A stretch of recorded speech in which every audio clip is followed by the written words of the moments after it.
Hi, Julie Rader here, talking about the major transitions or transformations we have coming up in the year of 2023. So, transitions and transformations are definitely the theme of the year. We have some of the bigger planets, the planets that are further from Earth, not our personal planets, moving into new signs. So when this happens, we feel a shift in the energy, but it's just the beginning of it. And I'll go through a little bit more in detail.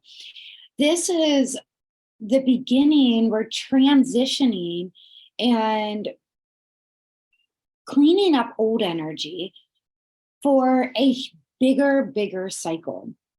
We are leaving behind the past and moving into a cycle that will impact us, a transition and a transformation that will unravel over the next several years and even into the next decade. So let's dive right in. We start off the year with both Mercury and Mars retrograde. Now, both of these are personal planets. Mars, remember, usually stays in a sign for about 7 weeks, and it is still in the sign of Gemini, where it is vacationing there for 7 months. And after being retrograde, it will go direct on the 12th of January. Mercury went direct on the 29th of December, and it will station direct on the 18th of January. So what does this mean? When we start the year with two of the personal planets retrograde, it really is a time of going inward. This is a great time to go in, declutter, clean up, plan, not so much moving things forward. Once we get the springtime and the end of the year, that's when things are going to push forward even more. We're going to see it in the world and also in our own personal lives. But as we start the year, and remember, we are also in Capricorn season. So it's a time to go in, look at your life as though with the eyes of a CEO going into a company and deciding the best way to optimize efficiency in your own life, looking at your life through the eyes of a CEO. Your health, what are your health routines? What are you eating? What is your exercise plan? And make a plan and start those type things you can start to implement. Just make like a 1% change each day, but start to get the ball rolling there. Also, your finances, definitely a Capricorn thing, your business, your personal relationships, your family, your home. Go through, think of the mountain goat climbing up the mountain. It's one step at a time. So start making those plans. If you're going to declutter like I am, I'm in like a massive declutter mode right now. And I'm going through room by room, drawer by drawer, closet by closet. Can't all be done in one day, but you make these just a step-by-step plan. My dear friend Frida, she's so great at decluttering and always staying on top of it. And I asked her for advice, and she said, just do something each day, whether it's a drawer or a wardrobe or whatever. So great thing to be doing here as we go into the new year, because this year is going to be full of so much change that when you look back at this time next year at the holiday season 2023, there is a very good chance you're going to go back, you're going to look back at your life and realize that, wow, so much has changed in your life that you couldn't have even anticipated. And with this amount of change and transformation we know is coming this year, we will be able to adjust and harmonize with it more if we have space, if we can release the clutter. Because if we have a lot of clutter, whether it's in our email inbox, that's me, I'm talking to myself here, or just clutter in our homes, in our everyday environment, we can't think, we cannot think as clearly. Therefore, when we get rattled and when things come up, then we may feel more overwhelmed or even more anxiety because of the amount of stuff we have in our surroundings. So, great time to become a minimalist, or maybe it's an essentialist, because we could have food shortages, we could have things like that. Make sure that you have the things you need in case of emergency or in case of shortages and things like that. But the other things that are just taking up space, donate them, sell them, gift them to somebody who you know would really appreciate it. And then your mind will be so much clearer by ridding your space of it. So, great time to do that. January, February, especially beginning of the year with these planets retrograde. And as you do that, as you're going through, your mind will also become more clear on what it is you want. What do you want to create? That is a huge theme for this year. March, potentially the biggest month of the year. October is pretty big as well. March and October, huge transitions and transformations.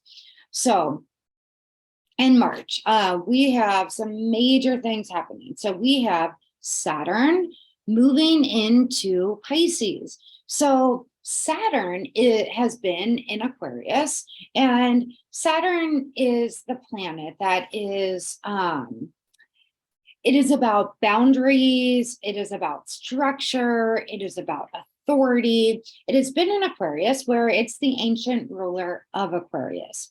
It is now moving into Pisces, where it doesn't have as much strength as it had in Aquarius.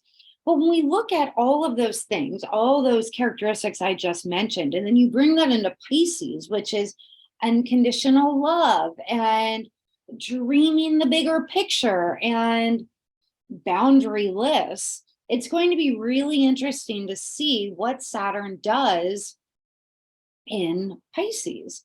Does it then start to add more structure or boundaries around these healing arts? Do we start to see more of cannabis becoming legal, or even psychedelics, where there maybe the government is getting involved and it becomes more of a structured, or there's more authority around it. We could see it could go one of two ways for those of us in the healing arts or mysticism or astrology. And it could be that we see more of it and there's more structure around it and people are reaching for that more. Or we could see that there's more challenges and more, maybe there is censoring of astrology or mysticism or things of that nature. So astrology is very much science-based. So we'll see with Pluto going into Aquarius, that's going to be interesting as well, which also happens in March. So Pluto is death and rebirth. Pluto digs deep. It gets to it's like the detective of the zodiac. So Pluto digging deep, going to the underworld in Aquarius, which is about collective transformation, making sure that no one is left behind. It's going to be really interesting to see what we see going here. Now, Pluto is leaving Capricorn. Well, it's going to go into Aquarius, and then it's only going to dip its toe into Aquarius, and then it's going to go back into Capricorn. So this is where I'm talking about. We're going to see some transitions and some transformations, but this is a year of really just that, it's a transitional year.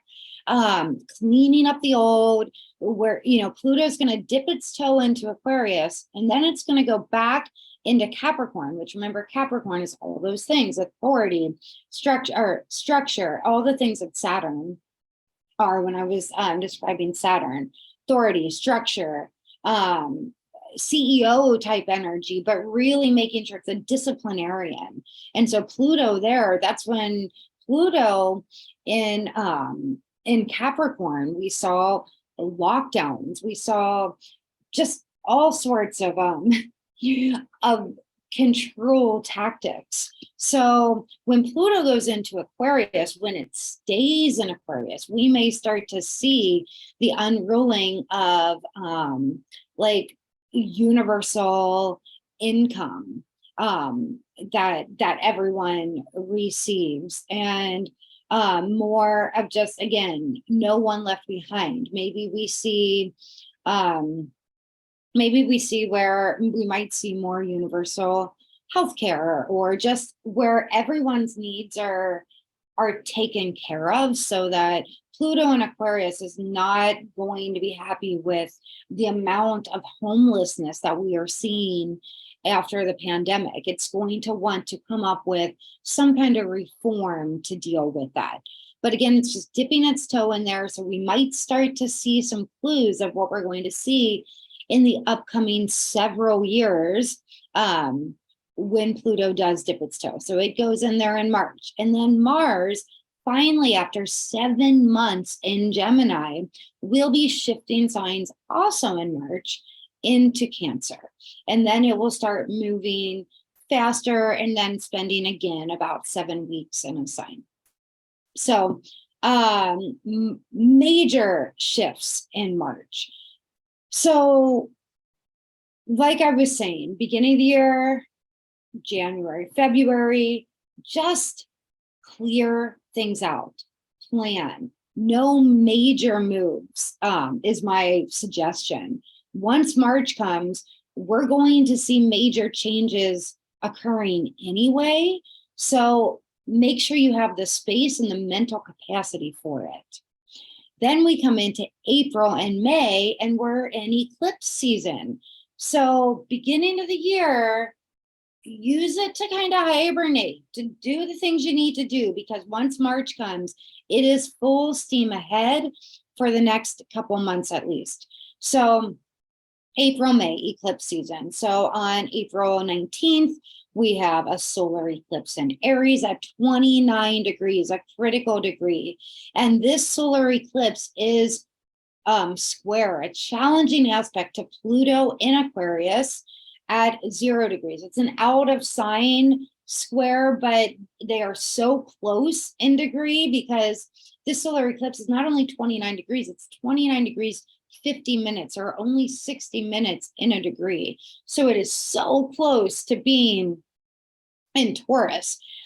So this solar eclipse is also, it's square Pluto, again, transformation. Aries is, and this is a new moon eclipse, but Aries, remember, is the motivator, and it's also about war.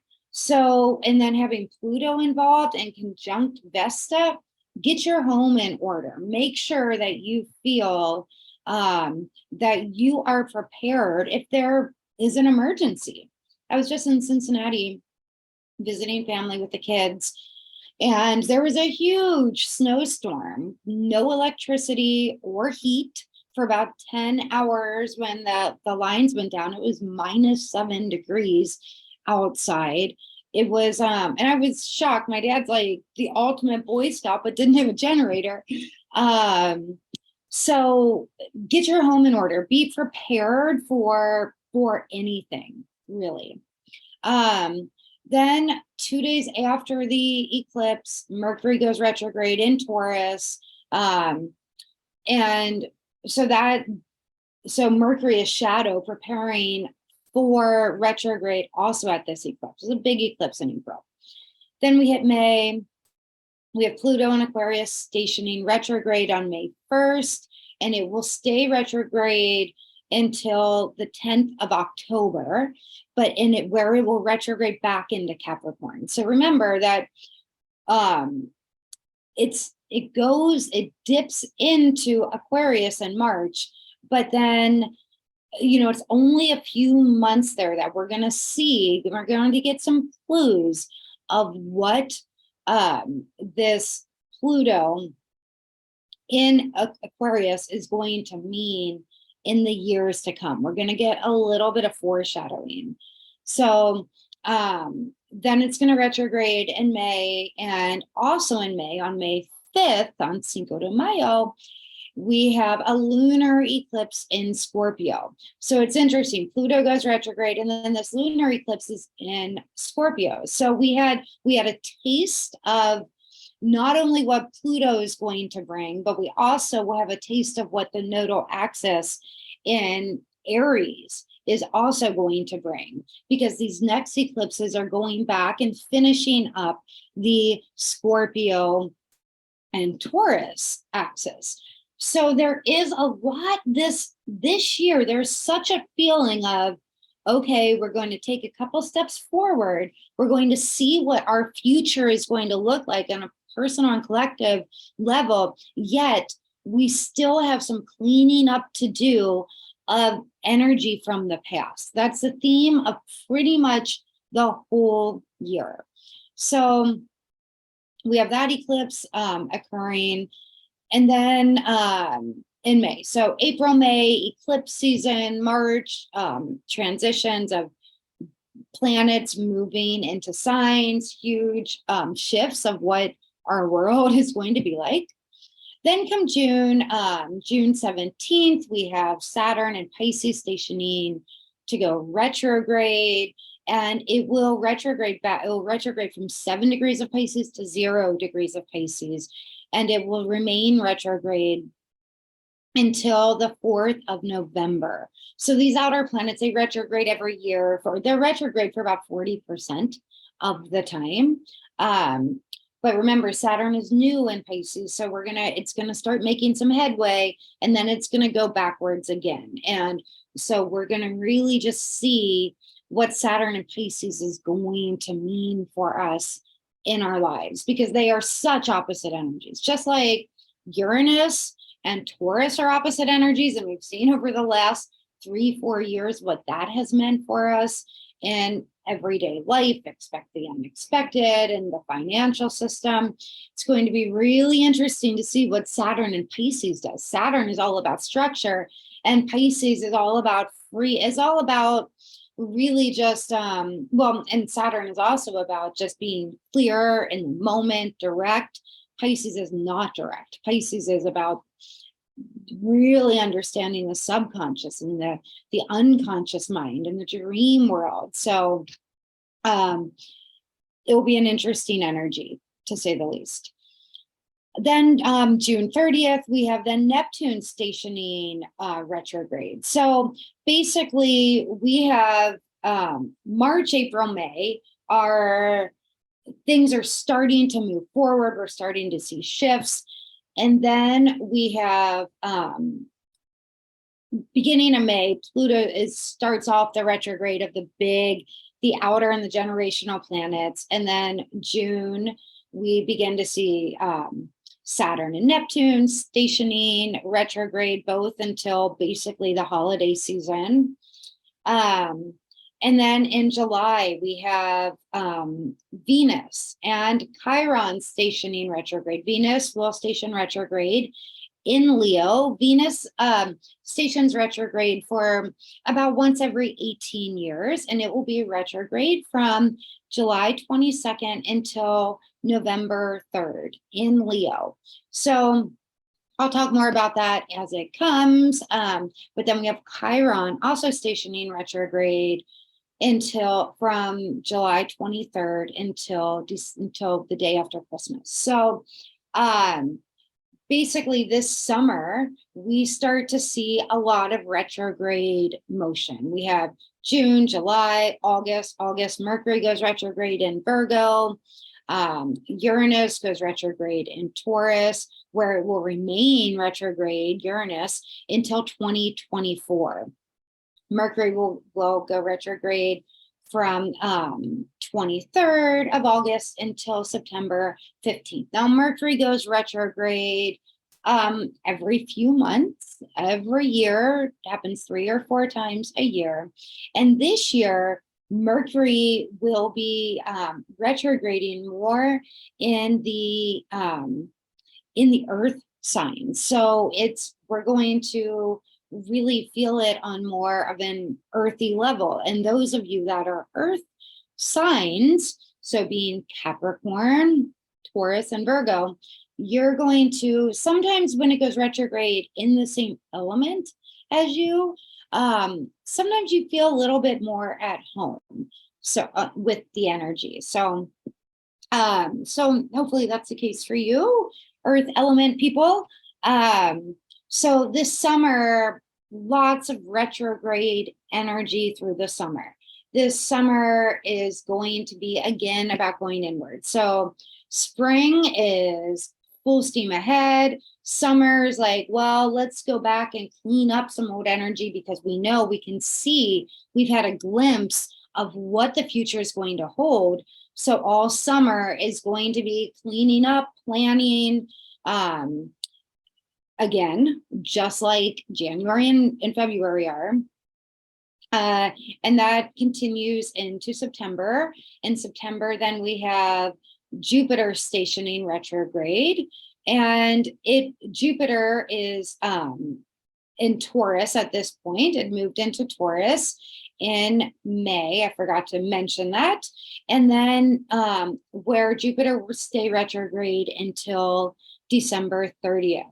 So Jupiter is another planet that changes sign. We start the year off with Jupiter in Aries, and then it slows down. And I can tell you the exact date. It will go, it will move, Jupiter will move on May 16th into Taurus. So Jupiter, until basically the end of 2022, went back, retrograded back into Pisces. And on the 20th, it moved into Aries, and it flies through Aries, goes into Taurus, and then it retrogrades. So that will be in September, Jupiter going retrograde in Taurus. And then October is another big month. So October, again, eclipse season, but these eclipses are happening again with, well, we have a little bit of both. So on October 14th, we have a Libra solar eclipse. Just like, remember, we had one Aries solar eclipse. So then we have Uranus going direct and a Taurus lunar eclipse. So these eclipses, sometimes this happens where we have the eclipses on both of the nodal axes, and both of these are. So again, this is another indicator of, okay, let's push things ahead. Let's see what the future is going to hold for us, as eclipses always do. They push us forward. They push us into maybe uncomfortable territory.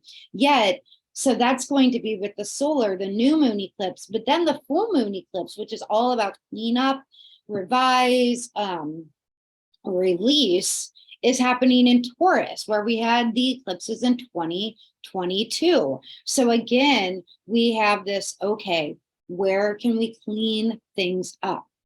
Now, we also have, so October is a big month because of the eclipses, the Libra solar eclipse, the Taurus lunar eclipse, Uranus moving direct, but we also have Pluto stationing direct. Now, Pluto, again, remember, went backwards, back into Capricorn. And when Pluto stations direct, look at the chart of that too. This is an interesting one, and it's a bit of a challenging one. So Pluto has gone back into Capricorn, Pluto transformation, death and rebirth, into authority, structure, boundaries, where the moment of the day of its stationing direct, it is square to Mars.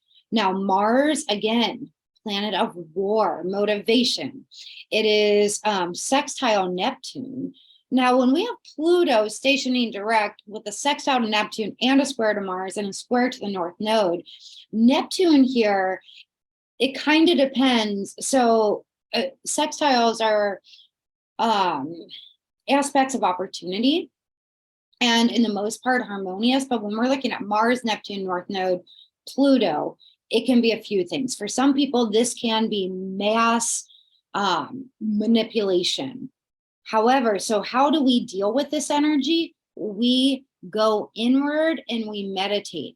We go inward and we listen to our gut guidance for what our next steps are, because this is the kind of energy in October we could see a lot of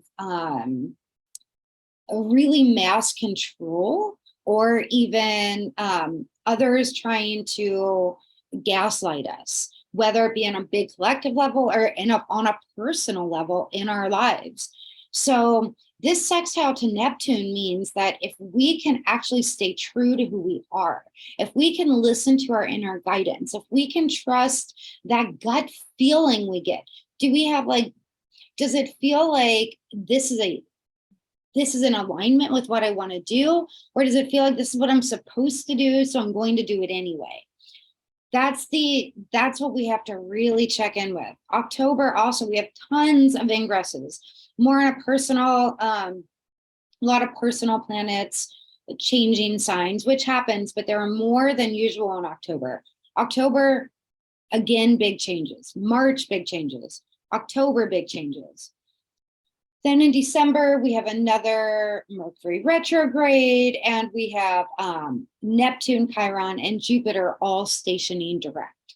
So come the end of the year again, it is a time where things are going to start speeding up again. So really, as an overview, beginning of the year, January, February, hibernate like animals do in nature. Give yourself some downtime, get extra sleep, and also prepare your environment so that you for change, declutter, let go of things, make sure you're set up in case of an emergency, things like that. March, just hang on. Be really aware, watch the changes. You are getting some clearer indicators of what the future is going to hold. March, April, May, big energies. June, July, August, into September, a little more mellow with a lot of retrograde energy. So there are going to be things that are happening, of course. But these are times where, again, go inward a bit more. Do more planning, strategizing, things like that this summer. Have fun as well. And then October through the end of the year, we could again see major transitions. So think about summer, preparing for the end of the year, anything that could happen, and this winter, preparing for the spring. Thank you so much for tuning in. I know it was more of an overview, but this felt, one, more in alignment with what I could do time-wise, but also more of a big picture view for all of us rather than going through sign by sign. I will see you in the new year with the next weekly video. Thank you so much for watching. And as always, if you like the video, share, subscribe, and like it. It helps me grow the channel. Okay, have a good one. Happy New Year.